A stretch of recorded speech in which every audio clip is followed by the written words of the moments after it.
días. Pues vamos a dar inicio con el webinar del día de hoy. Esto es parte de los webinars que se llevan a cabo aquí en la Fundación con fines de educación continua para el personal de salud y también para el público en general.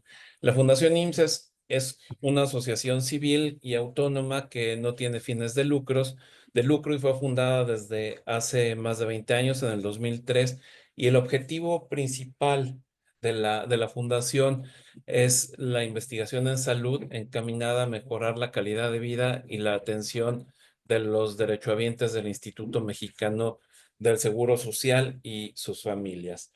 A nombre de la maestra Analía de Fátima García García, quien es directora de la Fundación, y del doctor Romeo Rodríguez, quien es presidente de la Fundación, les doy la más cordial bienvenida a este webinar muy interesante que habla sobre el manejo de la sal, el metabolismo renal y la hipertensión.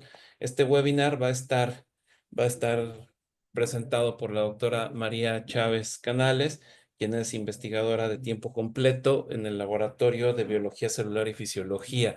Ella se encuentra en este laboratorio en el Instituto Nacional de Cardiología Ignacio Chávez, y también ella está adscrita al Instituto de Investigaciones Biomédicas de la Universidad Nacional Autónoma de México.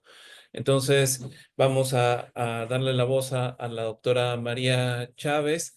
Le agradecemos mucho, doctora, esta presentación en el marco del Día Mundial del Riñón que se celebra próximamente. Gracias, doctora. Muchas gracias por la invitación.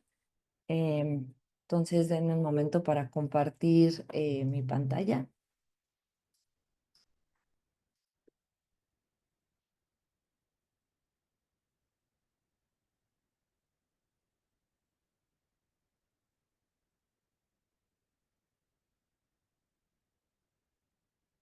Sí, está habilitada,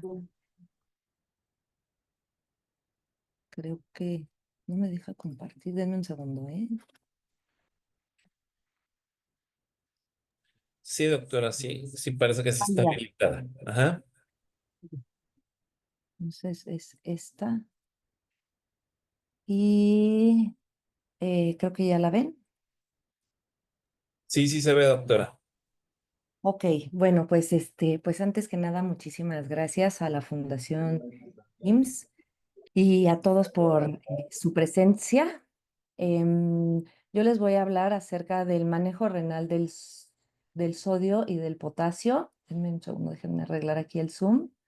Creo que ya quedó. El manejo renal del sodio y potasio y su papel en el desarrollo de la hipertensión arterial. Y yo les voy a hablar específicamente de la regulación de la reabsorción renal de sodio por el cotransportador renal de sal y su modulación por la vía Wink-Spack. Entonces yo les voy a hablar acerca de esta proteína que es el blanco de los diuréticos de tipo tiacida, que seguramente conocerán por su uso en la clínica, y cómo es que el potasio determina la actividad de este transportador y promueve el desarrollo de hipertensión arterial o, en su defecto, cuando se inhibe, promueve la protección al desarrollo de la hipertensión arterial, y además de que su inhibición permite el tratamiento de esta enfermedad con el uso de fármacos, como les mencionaba, de los diuréticos tipo tiacida. Entonces, antes que nada, pues bueno, les voy a hablar acerca de que ustedes ya sabrán que la hipertensión arterial es una de las enfermedades más prevalentes a nivel mundial. Y en este trabajo publicado por el New England Journal of Medicine, nos presentan un trabajo en donde se estudiaron a más de 100,000 pacientes, y mediante estimaciones de excreción urinaria de sodio y de potasio en 24 horas como un subrogado de la ingesta de estos dos iones, evaluaron si había una relación entre estos electrolitos y la presión arterial. Entonces, en este eje podemos ver los valores de presión arterial y aquí la excreción de sodio, y en los distintos colores en azul vamos a ver también la excreción de potasio. Y lo que se puede ver es que al medir la orina de estos sujetos y ver y dividirlo por distintos grupos de acuerdo a los que comían más sodio o más potasio, y correlacionarlo con el desarrollo de la presión arterial, podemos ver aquí que los pacientes que tenían un bajo consumo de sodio, pero un alto consumo de potasio, tenían valores de presión arterial bajo. Y los pacientes que tenían un consumo de sal alto y tenían un bajo consumo de potasio, su presión arterial era mucho más elevada. De hecho, aquí podemos ver que son pues casi 14 milímetros de mercurio más, y estos valores pues están ya cercanos a la hipertensión arterial, a los valores de las guías que nos indican que el paciente tiene hipertensión arterial. Ahora, otra evidencia de la importancia que tiene la regulación por el riñón de los iones, del manejo de la sal y del potasio, es que en todas las enfermedades monogénicas que son descritas hasta el momento, que afectan a la presión arterial, ya sea de manera positiva para que dé hipertensión arterial o de manera negativa para que generen hipotensión arterial, ay, perdón. Todas estas enfermedades monogénicas descritas hasta el momento, vemos que afectan de una u otra manera la reabsorción renal de sal. En esta diapositiva les estoy presentando una caricatura de una nefrona, que sería la unidad funcional del riñón en la cual se va a hacer el manejo de los electrolitos y del agua. Y en estos distintos colores, en azul, les estoy presentando las enfermedades monogénicas que han sido descritas hasta el momento y que producen hipotensión arterial. Entonces, por ejemplo, aquí podemos ver al síndrome de Gitelman, que afecta a un transportador, que es justo el transportador de sal NSC, y que produce hipotensión arterial. Otro ejemplo puede ser los síndromes de Bartter, que producen hipotensión arterial y que también afectan a estos transportadores que están expresados en la nefrona y que son los encargados de regular la reabsorción de sal en estos segmentos. En rojo tenemos algunos ejemplos en los cuales tenemos al pseudohipoaldosteronismo tipo 2, al síndrome de Lidl, en el cual también afecta a otras proteínas, pero en este caso las va a regular de manera positiva para aumentar la reabsorción de sal y por consiguiente van a producir hipertensión arterial. En este caso les he mencionado proteínas que están expresadas a lo largo de la nefrona y que afectan de manera directa la concentración de la orina, pero también en esta diapositiva les muestro enfermedades que han sido descritas y que afectan la producción de hormonas, como por ejemplo de la angiotensina o de la aldosterona, pero que a pesar de que no son transportadores que están en estos segmentos, sí van a afectar la actividad de la nefrona. Es decir, la aldosterona sabemos que cuando tenemos hiperaldosteronismos, ya sea primarios o secundarios, los pacientes van a cursar con hipertensión arterial. De esta manera, pues podemos ver la relevancia que tiene el manejo de sal por la nefrona y sus consecuencias en los valores de presión arterial. Entonces, ahora brevemente, ¿cómo es que funciona la nefrona? ¿Cómo es que ocurre esta reabsorción de sal o este manejo de electrolitos por el riñón? Pues ocurre gracias a esta unidad funcional que es la nefrona, que el riñón tiene millones de estas unidades y que la nefrona va a contar de una parte vascular, que sería el glomérulo. Esta parte vascular es en donde se encuentran los capilares, en donde va a ocurrir la filtración de la sangre. Y en este caso, pues la sangre va a llegar por la arteriola eferente, pasa por los capilares que convergen en la arteriola eferente y por diferencia de presión, todos los componentes líquidos y solutos que estén en la sangre van a ser filtrados hacia las secciones tubulares. Entonces, en esta sección vascular, la sangre llega y es filtrada para seleccionar solamente los componentes líquidos y los solutos que son capaces de pasar por estos capilares. Y esto ocurre solamente por una diferencia de presión, digamos como una coladera, en la cual por estas diferencias estos componentes van a continuar hacia la parte tubular.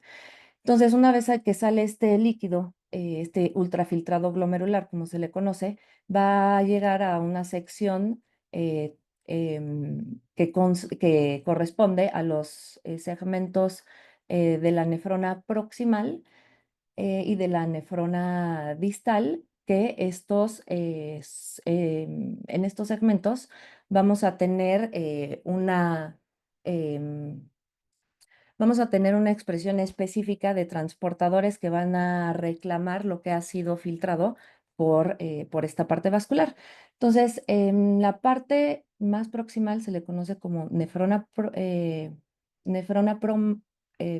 proximal, y esta nefrona proximal está antes de la mácula densa. En esta parte de aquí va a ocurrir la mayor cantidad de reabsorción de líquido y de solutos a través del túbulo proximal de la asa de Henle descendente y de la asa de Henle ascendente. La reabsorción que ocurra en esta sección de la nefrona proximal va a ser percibida por esta región que se llama mácula densa, en la cual existen sensores específicos de potasio, sodio y cloruro que van a determinar, que van a percibir qué tanto se está filtrando por la parte vascular, y a través de una comunicación que se le conoce como balance túbulo-glomerular, en la cual la renina está involucrada, se va a controlar qué tanto esta parte vascular va a estar reabsorbiendo. Es decir, una vez que se filtra por aquí la sangre, el ultrafiltrado va a recorrer este camino de la nefrona proximal para reabsorber la mayor cantidad de líquido y de solutos en estos segmentos, y después la mácula densa va a percibir las concentraciones que han llegado aquí, y si las concentraciones son bajas, entonces ahora se va a liberar renina para aumentar la filtración por la parte vascular. A este proceso se le conoce como balance túbulo-glomerular. Una vez que el ultrafiltrado eh, sale de la mácula densa o llega a estas secciones, va a llegar a una sección tubular que se le conoce como nefrona distal, que está después de la postmácula, que es postmácula densa, y ahora lo que sea reabsorbido en estos segmentos va a tener una regulación muy fina y precisa, debido a que cada uno de estos segmentos va a ser el encargado de reabsorber cuidadosamente y finamente cada uno de los solutos y electrolitos y líquidos que van a reabsorberse para regresarse pues al plasma. Y a diferencia de la nefrona proximal, la nefrona distal, ya que está después de la mácula densa, no tiene ninguna regulación por el balance túbulo-glomerular, de tal manera que la regulación aquí tiene que ocurrir de manera muy fina y precisa. Todo lo que sea reabsorbido aquí va a tener también un impacto directo sobre la presión arterial y sobre el manejo de líquidos y electrolitos. Ahora, yo me voy a concentrar en el resto de la plática en la nefrona distal, en la cual, como les mencionaba, ocurre una regulación muy fina de la reabsorción y secreción de electrolitos, y que van a desembocar después en la concentración final de la orina. Entonces, en la primera sección, que se le conoce como túbulo contorneado distal, se expresa el cotransportador de sal NCC en la membrana apical, y lo que va a hacer el transportador NCC es que va a reabsorber de manera electroneutra sodio, potasio y cloro. Entonces, en esta célula, en este otro diagrama de la célula del túbulo contorneado distal, de este lado tenemos la membrana apical, en donde es expresado el NCC, y el NCC va a ser encargado de reabsorber sodio, potasio y cloro, que después va a ser reabsorbido, transportado al espacio vasolateral y regresado al plasma. En los siguientes segmentos de la nefrona, que se conocen como túbulos conectores y túbulos colectores, va a estar la expresión de otro tipo de transportadores y canales, como por ejemplo el canal ROMTA, que es el encargado de secretar potasio, o el canal epitelial de sodio, ENaC, que es el encargado de reabsorber sodio. ENaC, por ejemplo, es el blanco a la amiloride. Entonces, como pueden ver, esta región tiene la expresión de proteínas que son blanco de muchos fármacos que se utilizan en, en la clínica. Ahora, ¿cuál es la importancia de la actividad de este cotransportador de sal NCC? Pues como les mencionaba, hay enfermedades monogénicas que están ocasionadas por mutaciones específicas en un solo gen, que pueden producir cambios en la presión arterial. Y en esta diapositiva les muestro dos enfermedades que han sido descritas que afectan la actividad del cotransportador de sal y tienen impacto directo sobre los valores de presión arterial. En este síndrome de Gittelman es causado por mutaciones que producen la pérdida de función en NSC, de tal manera que bueno, se han descrito mutaciones que son mutaciones puntuales y afectan la regulación de este transportador y impiden su función. Entonces, al impedir su función, el transportador va a reabsorber menos sal, promoviendo la excreción de sal y vamos a tener un efecto de tipo tiacida. Y estos pacientes cursan con hipotensión arterial y además tienen valores bajos de potasio.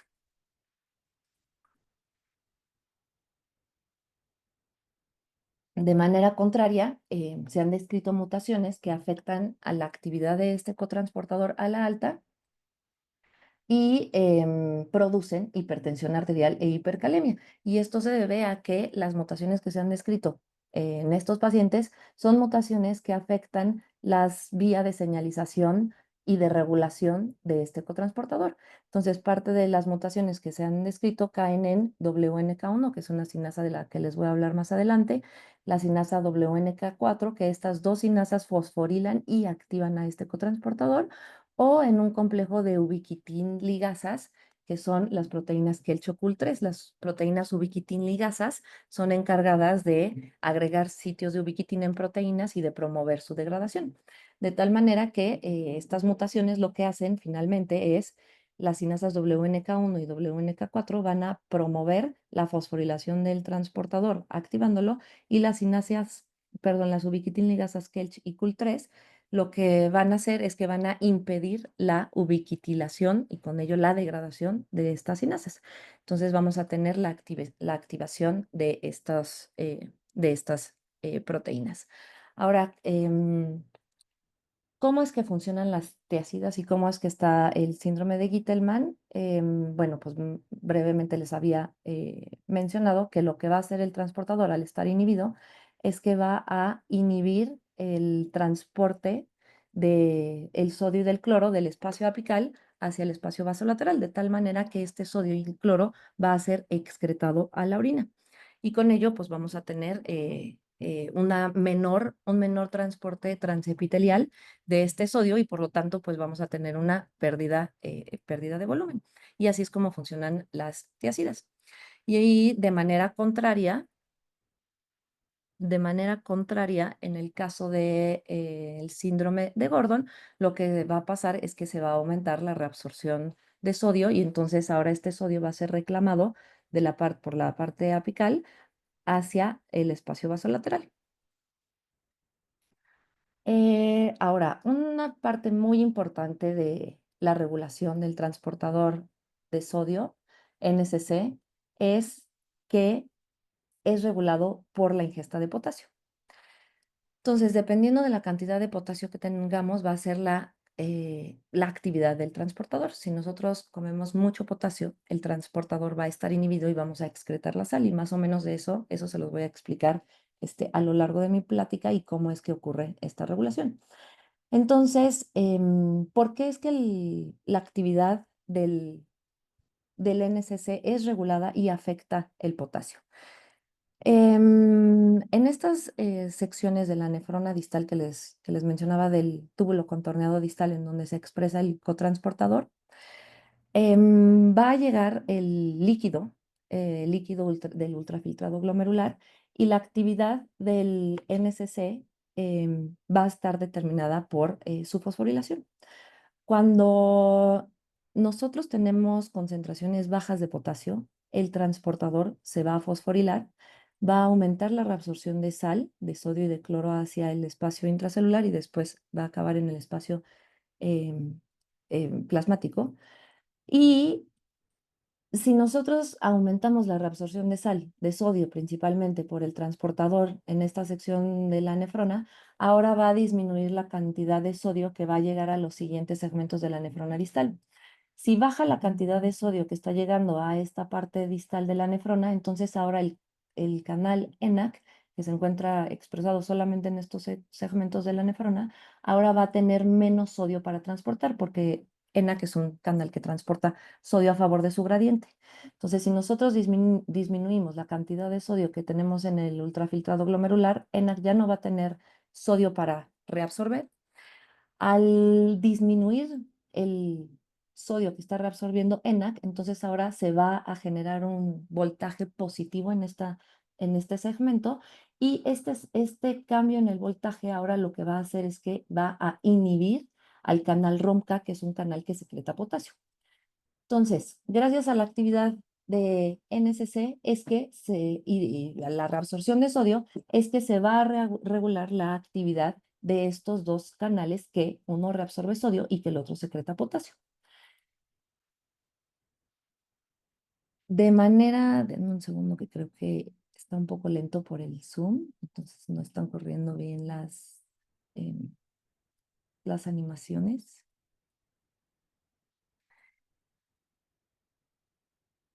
De manera, sí, espera, de manera contraria. Si nosotros inhibimos la actividad del transportador de sal NSC, entonces ahora ya no va a haber sodio que se esté reabsorbiendo. Si no hay sodio y que se esté reabsorbiendo, entonces ahora va a aumentar la entrega distal de sodio a este segmento de la nefrona. Ahora ENaC va a tener mucho sodio que reclamar, lo cual ahora va a generar un gradiente negativo, y este gradiente negativo va a activar al canal ROMCA y se va a promover la secreción de potasio. De esta manera es que la actividad del sodio, del cotransportador de sal NSC, y su reabsorción de sodio va a regular la cantidad de potasio que tenemos en el plasma. Ahora, ¿cómo es que el potasio regula también la actividad del cotransportador NSC? Cuando nosotros tenemos, denme un segundo, que es que creo que está un poco lento el Zoom. Pues a ver si ya corre. Bueno, entonces, bueno, ya les expliqué en la diapositiva anterior cómo es que la actividad del NSC va a determinar cuánto potasio excretamos. Entonces, otra parte muy importante es que los niveles de potasio también están regulando la actividad del cotransportador, y lo cual es perfectamente lógico. Si el NSC regula la secreción de potasio, pues también suena lógico pensar que el NSC también es regulado por la concentración de potasio. Y de hecho, pues los niveles de potasio plasmático es lo que van a determinar su actividad, y esto va a ser gracias a la regulación de una vía de señalización conformada por las sinasas WNK.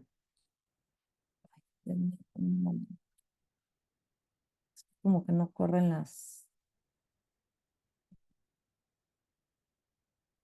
pero ya se trabó esta presentación. Em,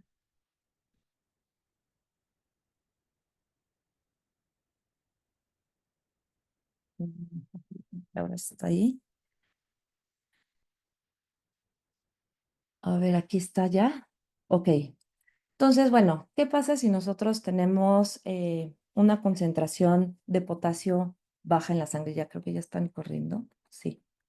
Entonces, bueno, perdón aquí por la interrupción, pero bueno. Entonces, ¿cómo es que el potasio plasmático va a regular la actividad del cotransportador de sal?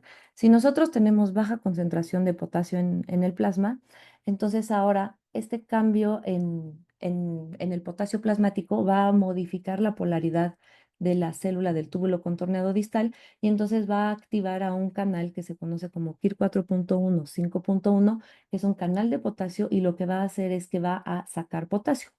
Si este canal ahora saca potasio, va a generar un cambio en el voltaje de la célula del túbulo contorneado distal, y ahora, al estar más negativa debido a la pérdida de iones positivos del potasio en la célula, entonces ahora este cambio en el voltaje va a activar a este canal que se llama CLSKB, y CLSKB es un canal de cloruro que ahora va a promover la salida del cloruro de la célula hacia el espacio plasmático. Esta salida de cloruro, pues por supuesto que va a disminuir los valores de cloruro intracelular, de la concentración de cloruro intracelular, Y resulta que las sinasas WNK son sinasas que son sensibles a la concentración de cloruro. Las sinasas WNK tienen un dominio de unión al cloruro que cuando se libera el cloruro de este dominio, ahora la sinasa va a ser autofosforilada y eso va a promover su actividad y va a promover la fosforilación de unas sinasas llamadas SPAC, que a su vez van a fosforilar al transportador NSC y esto va a promover la reabsorción de sal y de cloruro. De esta manera vamos a disminuir la entrega distal de sodio y con ello vamos a afectar la actividad de los canales ENaC y ROMPA. Entonces, a manera de resumen, lo que vemos en esta diapositiva es que la baja concentración de potasio en el plasma va a aumentar la activación de NSC y esto va a impedir la secreción de potasio. Entonces, si nosotros estamos aumentando la reabsorción renal de sal, con eso, pues estamos promoviendo también el desarrollo, pues el aumento de volumen y con ello a la larga de hipertensión arterial. Ahora, ¿qué pasa de manera contraria cuando el potasio, qué pasa ahora de manera contraria cuando el potasio ¿Qué pasa ahora de manera contraria cuando el potasio está alto en el plasma? Cuando el potasio está alto en el plasma, pues ahora el canal KIR 4.1, el canal de potasio, va a estar bloqueado, CLSKB va a estar bloqueado, por lo tanto la concentración de cloruro intracelular va a estar alta, se van a inhibir a las WNKs por este dominio de unión al cloruro, se va a inhibir la actividad de esta sinasa SPAC y se va a inhibir la actividad del transportador de sal y con ello vamos a disminuir la reabsorción de sal. Si nosotros disminuimos la actividad de este transportador, entonces ahora aumentamos la llegada de sodio a la parte de los conectores donde se expresa ENaC. Ahora ENaC va a tener más sustrato para reabsorber, va a tener más sodio, se va a aumentar la reabsorción de sodio y con eso se va a generar un voltaje negativo en el ultrafiltrado glomerular y va a promoverse la secreción de potasio.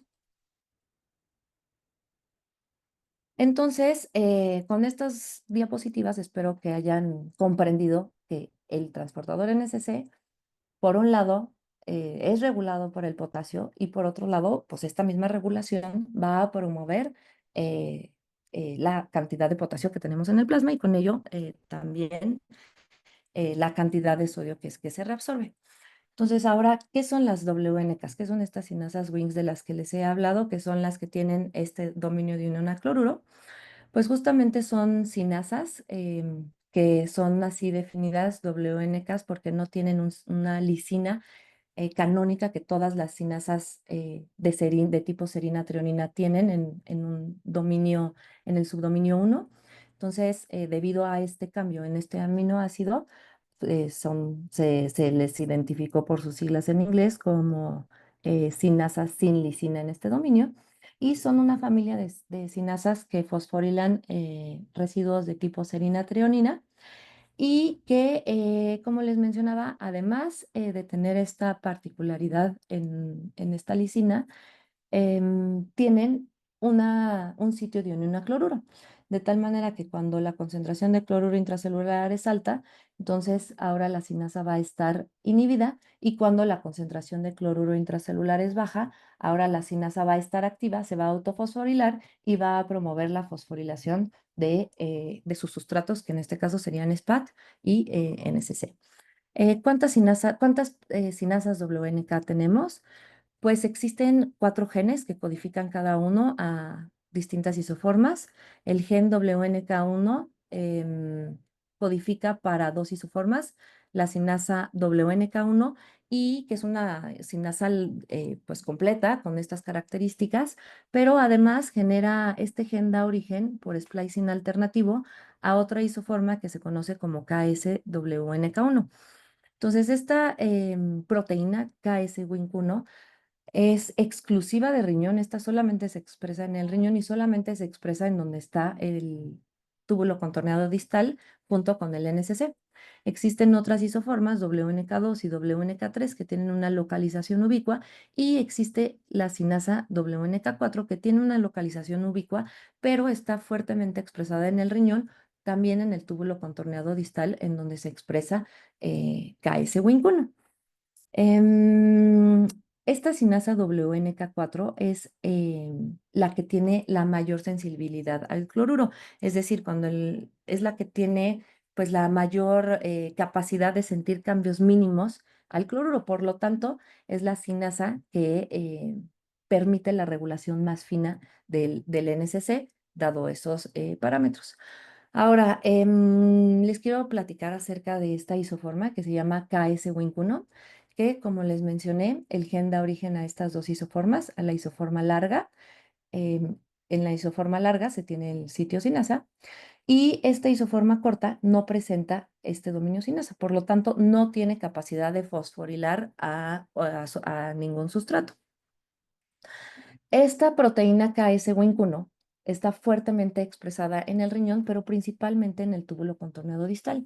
En esta gráfica podemos ver los niveles de RNA mensajero a lo largo de distintos segmentos de la nefrona, como por ejemplo el glomérulo, que es la parte vascular, el túbulo contorneado proximal, distintos segmentos del asa de Henle y el túbulo contorneado distal.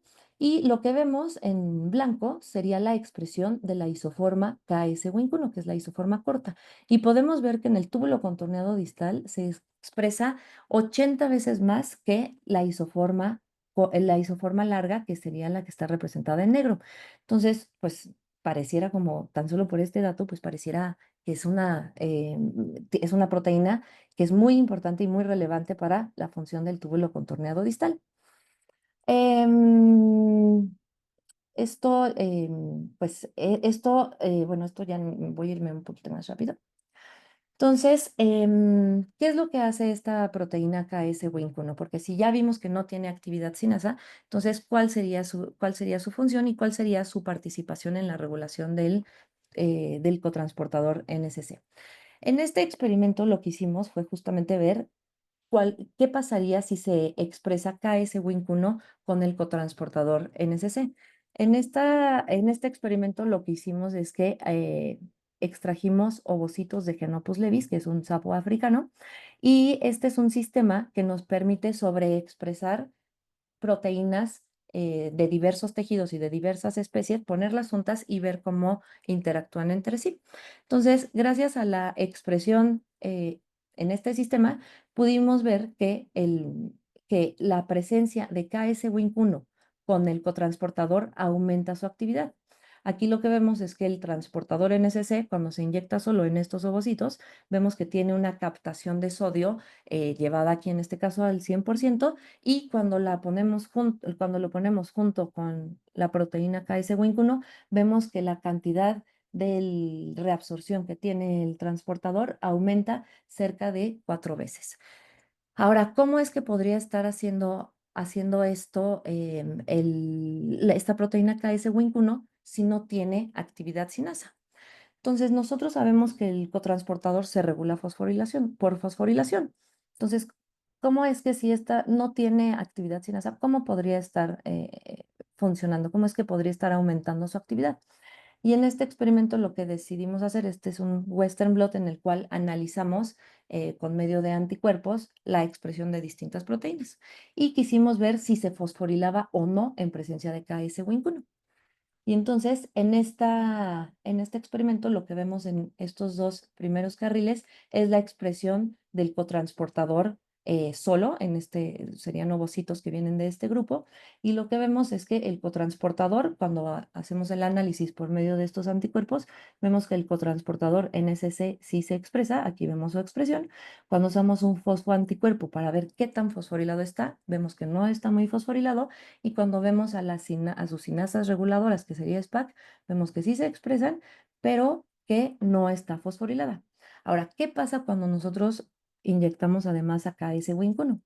Cuando expresamos a KS-Win1, que se la podemos detectar con un anticuerpo específico que detectaría tanto a la isoforma larga como a la corta, vemos que el transportador se sigue expresando de manera igual que cuando no está en presencia de KS-Win1, pero cuando usamos este fosfoanticuerpo vemos que ahora su fosforilación aumenta muchísimo y de igual manera promueve la fosforilación de SPAC. Entonces, con esto pues nos quedamos pensando de cómo es que podía ocurrir esto si es que KS-Wink1 no tiene actividad sinasa. Para lo que posteriormente hicimos fue una mutación en un dominio que tienen las sinasas, las proteínas WNK, que se conoce como dominio HQ, y este dominio HQ lo que hace es que permite la unión entre distintas WINKs.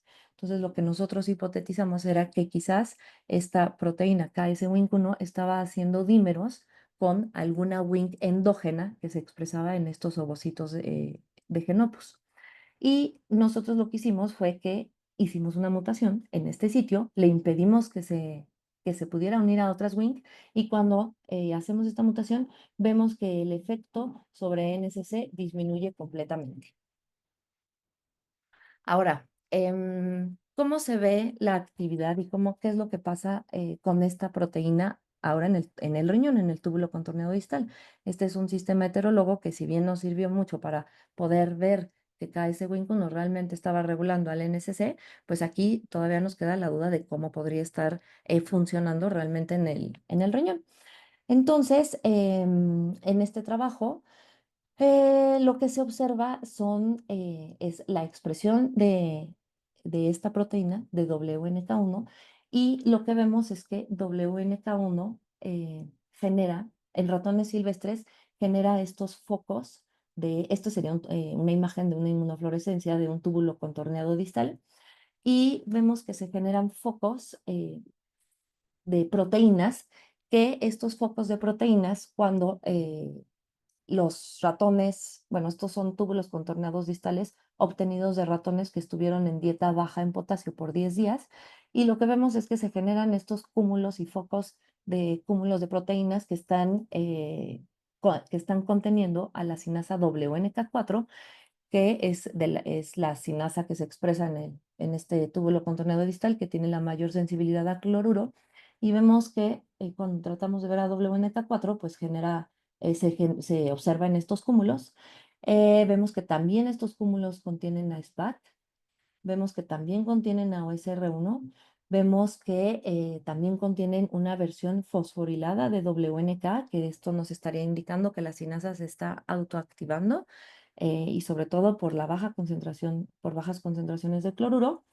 Y también pues, se encuentra fosforilado SPAC. Entonces, ¿qué es lo que vemos aquí? Que en dieta baja en potasio, vemos que se forman cúmulos que contienen a las sinasas WNK4 y a las sinasas SPAC fosforilados.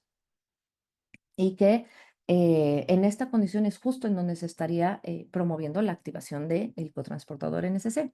Ahora, estos ratones, cuando son puestos en dieta normal, lo que vemos es que no generan estos cúmulos que contengan a esta vía activadora del cotransportador de sal. Entonces, pues, ¿qué nos sugiere esto? Que en condiciones de dieta baja en potasio se generan cúmulos de proteínas que contienen a proteínas que activan a la vía. Ahora, estos cúmulos aquí en otras inmunofluorescencias hechas en ratones silvestres, este sería un panel de ratones silvestres que están puestos en dieta baja en potasio, podemos observar nuevamente esta acumulación de proteínas en estos wing bodies, a estas estructuras les vamos a llamar wing bodies, pero, ¿qué pasa en un ratón knockout de KS-Wink1? En este ratón knockout de KS-Wink1 que no expresa esta proteína, ahora lo que vamos a ver es que estos focos de activación en los cuales se tiene muchas proteínas activadoras de NSC, vemos que ya no se forman. Entonces, en estas inmunofluorescencias se ve que pues ya no se forman y entonces con esto se concluye que eh, la la acumulación de estos agregados de proteínas denominados Wink bodies dependen de la expresión de KS-Wink1. Entonces, esto nos puede sugerir que esta proteína que no tiene actividad sinasa quizás esté sirviendo para lograr la acumulación pues de las proteínas que sí van a activar al transportador NSC. En este experimento en el cual ahora lo que hicimos fue estudiar a ratones que a ratones silvestres, identificados aquí por wild type, y a ratones que tienen una mutación en este sistema de ubiquitin ligasas que les mencioné, KELCH3, que lo que hace es que produce la enfermedad de PH2 y producen hipertensión arterial, a ratones knockout que no expresan a esta proteína KS-Wink1 y a ratones que tienen PH2 pero que no expresan a esta proteína KS-Wink1. Y lo que hicimos fue que hicimos un Western blot, un ensayo de tipo Western blot para ver la expresión de esta proteína de KS-Wink1. Entonces, lo que nosotros vemos en esta diapositiva es que en el ratón silvestre, la proteína Wink1 no se expresa, KS-Wink1 no se expresa, y que en estos ratones con la mutación KELCH PH2 vemos que hay una fuerte expresión de la proteína KS-Wink1 y en estos casos vemos que la proteína ya no se expresa. Ahora, ¿qué pasaría en estas condiciones de pH 2? Pues vemos que KS-Wink1 está muy expresada y por lo tanto suponemos que se están formando muchos cúmulos agregados de Wink bodies que están promoviendo la fosforilación de este transportador. Ahora, en esta condición de pH 2 en la cual se genera hipertensión, pues es una condición genética que que no está tan representada, digamos, en la naturaleza. Entonces, lo que decidimos hacer fue ver cómo se expresaba y cómo se regulaba esta proteína en en condiciones de distintas dietas, ¿no? Que bueno, es otra de estas mutaciones en los pacientes, es mucho más raro a que si los pacientes están con distintas dietas. Y lo que hicimos en este trabajo fue poner a ratones silvestres en dietas bajas en potasios y dieta normal de potasio. Y con ello, pues, comprobamos que esta proteína se expresa en dieta baja en potasio y que justamente, pues, en estas condiciones es en donde más se requiere la fosforilación de NSC y por lo tanto, pues, creemos que la expresión de esta proteína, pues, promovería la formación de Wink bodies que promueven la actividad del transportador. Ahora, ¿qué pasa en los ratones PH2, que fueron los que les presenté en la diapositiva anterior? Lo que vemos es que en estos casos no importa si los ratones están en dieta baja en potasio o en dieta alta en potasio, siempre van a tener una expresión de KS-Wink1 basal y que posiblemente al tener esta expresión basal, pues va a ser lo que genera la enfermedad. Ahora,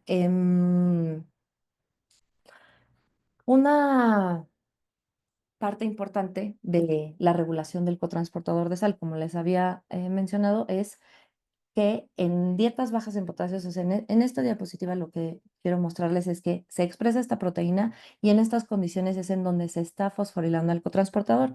Ahora, ¿qué pasaría en una dieta alta en potasio? Lo que pasaría en una dieta alta en potasio, lo que vemos es que si nosotros ponemos ratones en condiciones controles y vemos su fosforilación, vemos que, bueno, los ratones van a tener una fosforilación basal del cotransportador. Sin embargo, después de darles una dieta alta en potasio, ahora vamos a promover la defosforilación de este cotransportador.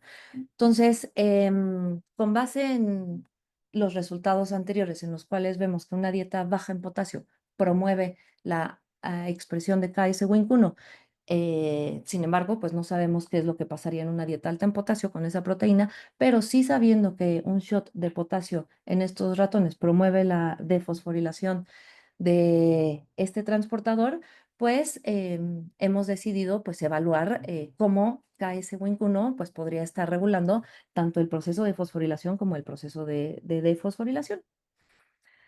Entonces, lo que decidimos hacer fue em, ver, em, ver cómo es que esta proteína KS-Wink1, sí, que no tiene actividad sinasa, pero que permite el reclutamiento de los elementos que fosforilan y que activan al transportador, decidimos evaluar cómo se estaría regulando la actividad del NSC ante distintos retos de potasio.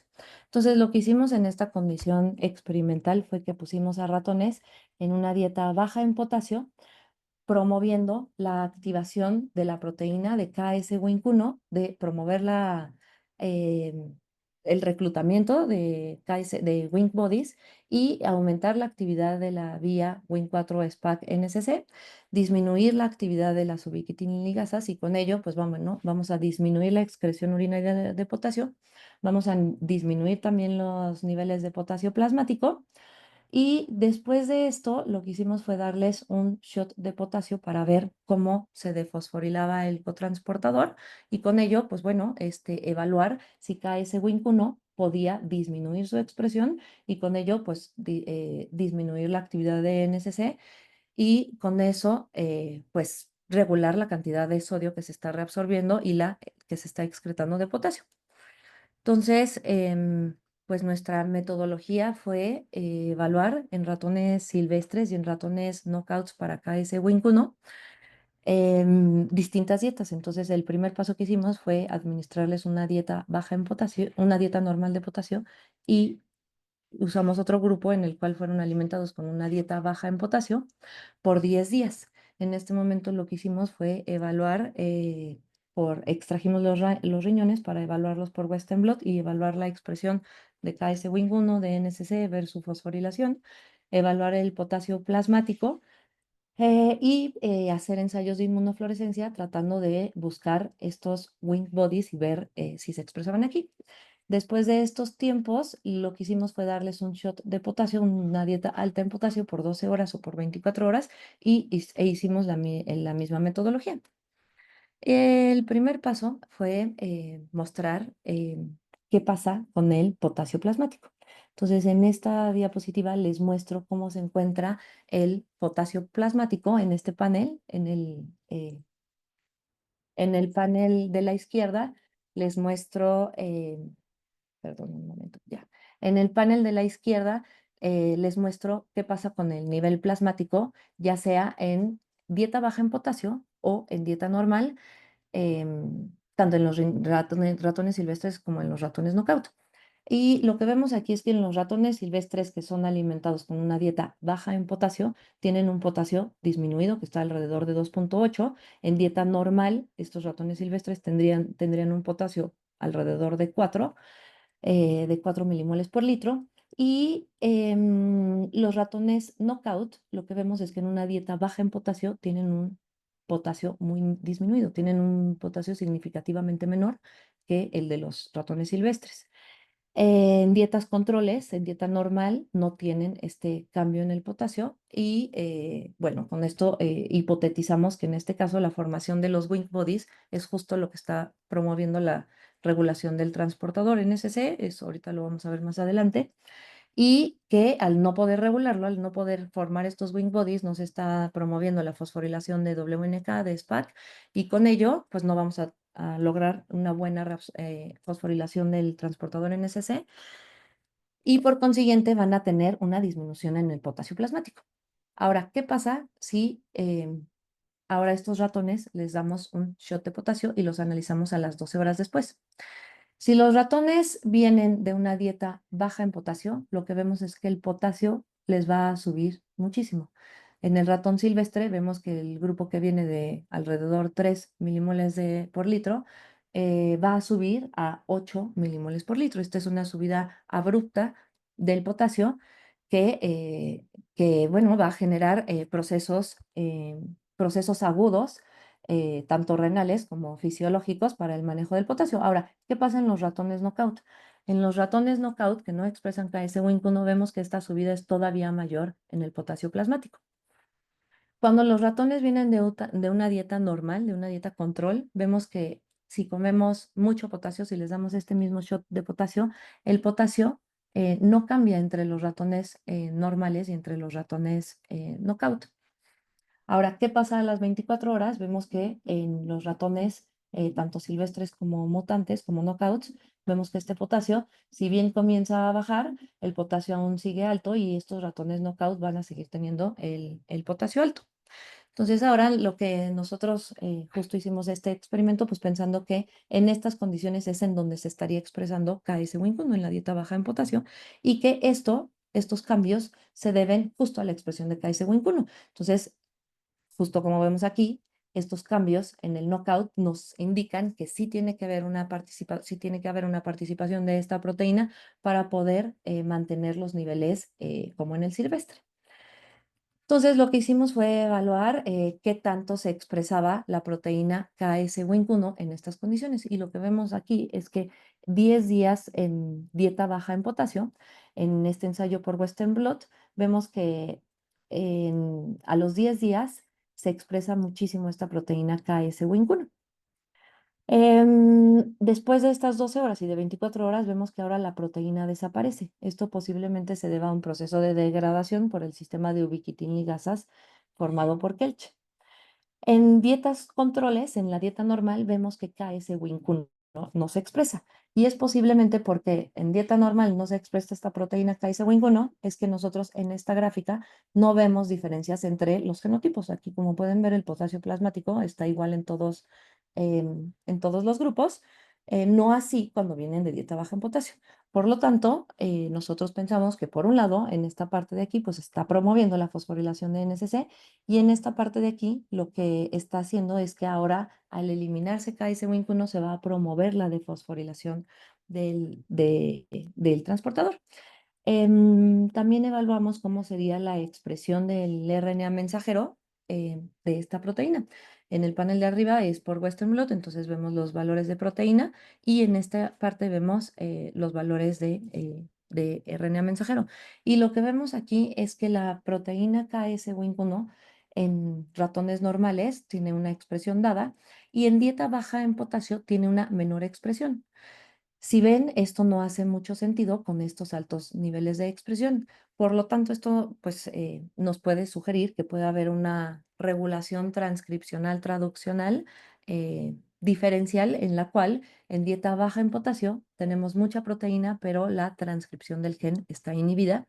Y cuando los ratones son puestos ahora en dieta alta en potasio, vemos que esto se invierte. En esto se invierte.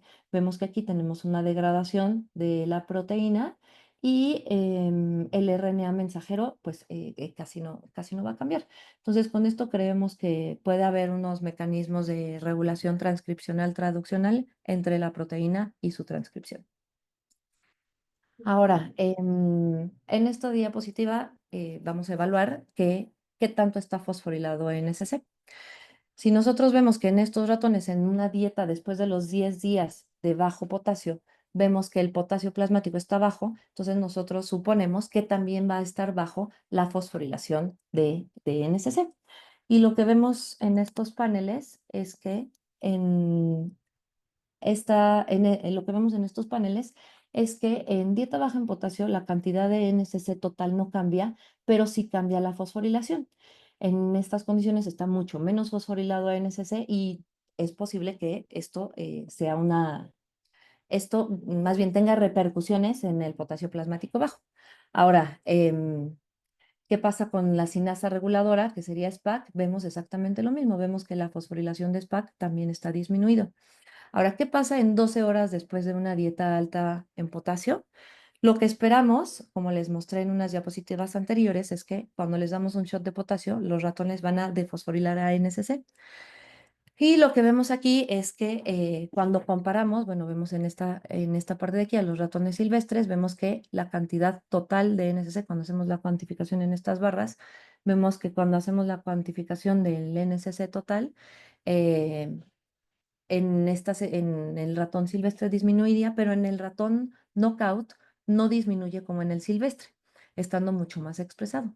¿Qué pasa con la fosforilación? Pues el ratón silvestre también esperamos que disminuya y en el ratón knockout no disminuye. Esto nos sugiere que KS-Wink1, pues por un lado, está promoviendo la fosforilación de NSC, posiblemente al estar formando estos Wink bodies, en el cual se están reclutando los elementos activadores fosforiladores de NSC, pero por otro lado también estaría promoviendo su defosforilación. Em, para probar la primera parte que les menciono, pues decidimos evaluar si había esta formación de estas estructuras que se llaman wing bodies, formadas por KS-Wing1, y lo que vemos es que en el ratón silvestre se forman muchísimos de estos cúmulos proteicos formados por KS-Wing1 que van a contener a que van a contener a WNK1, a KS-Wing1, pero también van a tener a fosfo-SPAC, que sería la sinasa que fosforila NSC fosforilada, o sea, activa. Y de hecho, esta presencia de estos wing bodies solamente está ocurriendo en los túbulos que son NSC positivos. Aquí con verde estamos indicando los túbulos NSC positivos y son justo en los que vemos la expresión de KS-Wing1 y la expresión de esta versión fosforilada y activadora de fosfo-SPAC. Ahora, ¿qué pasa en el ratón knockout? Lo que vemos en el ratón knockout es que no se forman estos cúmulos, que en estos túbulos distales NSC positivos no van a tener la acumulación de KS-Wing1 porque son knockouts de KS-Wing1, pero tampoco van a tener la acumulación de las partes fosforiladoras del NSC y en este caso, pues medidos con fosfo-SPAC. En dieta normal y de manera que se correlaciona con los análisis por Western blot, vemos que hay una muy baja o casi nada expresión de KS-Wing1 en el ratón silvestre y pues en el ratón knockout hay todavía menos. Ahora, si nosotros analizamos qué pasa a las 24 horas después de este shot de potasio, vemos que estos cúmulos eh, formados por KS-Wing1 ya no se expresan 24 horas después de este shot de potasio, ni en los ratones que vienen de dieta baja en potasio, ni en los en ratones que vienen de dieta normal. Esto se correlaciona también con los ensayos de Western blot que observamos. Y pues ya por último, quisiera ahora pues enseñarles aquí cómo es que cómo es que ocurriría esta defosforilación. Bueno, mejor me voy a saltar esta. Ahora, por cuestiones de tiempo ya voy a terminar. Entonces, ahora en esta diapositiva, ahora lo que nosotros estamos proponiendo es que KS-Wing1 para promover esta fosforilación eficiente en dietas bajas en potasios, está reclutando a WNK4, que sí tiene actividad sinasa y que es la que va a fosforilar a la sinasa SPAC y posteriormente al transportador. Y lo que decidimos evaluar aquí serían sitios de fosforilación de esta sinasa para ver cómo se comportaban en dieta normal y en dieta baja en potasio, tanto en el ratón silvestre como en el ratón knockout. Y lo que vemos es que la dieta baja en potasio en el ratón silvestre induce la expresión de WNK4, induce su fosforilación en este sitio, la serina 64 y la serina 1196, se correlaciona con el aumento de NSC y de fosfo-NSC. Sin embargo, en el ratón knockout, lo que vemos es que si bien sí aumenta la expresión de la sinasa WNK4, no es fosforilada en esta serina 64 y que incluso pues no cambia la fosforilación ni la expresión de NSC y de fosfo-NSC. Sí vemos la activación de la serina 1196, pero no de la serina 64. Por lo tanto, esto nos sugiere que la presencia de KS-Wing1 es importante para la fosforilación de esta serina y que con ello es que se va a permitir una regulación diferencial en NSC y fosfo-NSC. Y ya por último, y a manera de resumen, pues quiero enseñarles aquí pues un breve resumen de qué es lo que pasaría en distintas dietas en este panel, en una dieta baja en potasio. En una dieta baja en potasio, lo que se está promoviendo es la expresión de esta proteína KS-Wing1, que lo que va a hacer es que va a promover la acumulación de WNK4, de SPAC y de estas sinasas que van a aumentar la fosforilación del cotransportador NSC, por lo que va a aumentar la reabsorción renal de sal y con ello el desarrollo de hipertensión arterial. Ahora, en una dieta baja en potasio, que sería la dieta que tenemos en la actualidad, en esta dieta baja en potasio, eh, perdón, en una dieta alta en potasio, eh, a ver, otra vez, esperen. En una dieta baja en potasio, que sería la que tenemos en la actualidad, se promueve la expresión de KS-Wing1, se promueve el reclutamiento de estas sinasas, se aumenta la reabsorción renal de sal y con ello pues aumenta la presión arterial. Y en esta situación, que es una dieta alta en potasio, entonces ahora genéticamente, o bueno, pues gracias a la expresión génica de KS-Wing1, pues ya no se va a expresar KS-Wing1, ya no se va a reclutar W1K4, se va a mantener defosforilado NSC y con ello pues vamos a inhibir la reabsorción renal de sal y vamos a producir niveles bajos de presión arterial. Y bueno, ya con esto termino y ya nada más, pues quisiera agradecer a mi grupo de trabajo, a la UNAM, al Instituto de Cardiología y al Instituto de Investigaciones Biomédicas. Y pues con eso termino y ahora pues no sé si tengan alguna pregunta. Pues muchísimas gracias, doctora. Yo creo que es súper importante conocer justo todo lo que hay detrás de esto para poder dar un buen diagnóstico, un buen tratamiento. Y también pues es súper importante conocer cómo la dieta juega un papel súper importante en todo esto, ¿no? O sea, es muy interesante cómo este, a lo mejor para el conocimiento del público en general nada más nos centramos a veces en el sodio, ¿no? En disminuir el consumo de sodio y todo el manejo se centra a esto. Entonces yo creo que es muy interesante conocer todo esto. Y no sé si alguien tenga una duda, si quiere levantar la mano o si quieren escribirla en el chat. Me parece que no.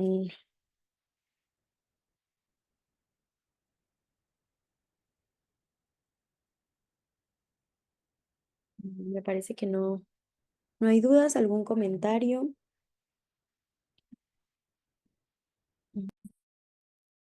Y pues espero que haya quedado más o menos claro. A lo mejor, bueno, lo que quería hacer era explicarles cómo el potasio regula molecularmente, eh, pues la expresión de proteínas que al fin y al cabo, pues promueven la reabsorción renal de sal y que, pues en la clínica estos diuréticos de tipo tiacida tienen un mecanismo molecular que impacta en la fisiología del individuo. Sí, pues creo que no hay dudas, pero muy, muy, muy interesante, doctora. Queremos agradecerle por su dedicación, por su compromiso, por compartirnos sus conocimientos del día de hoy. Pues también a nuestra audiencia por estar aquí en esta plática, porque pues sin eso no sería posible esto. Entonces, pues esperemos que este sea pues el inicio de una colaboración continua. Y pues nada más, nuevamente muchas gracias a todos por estar aquí. Y pues dicho lo anterior, damos por terminada la plática. Pues muchas gracias. Gracias, doctora. Hasta luego.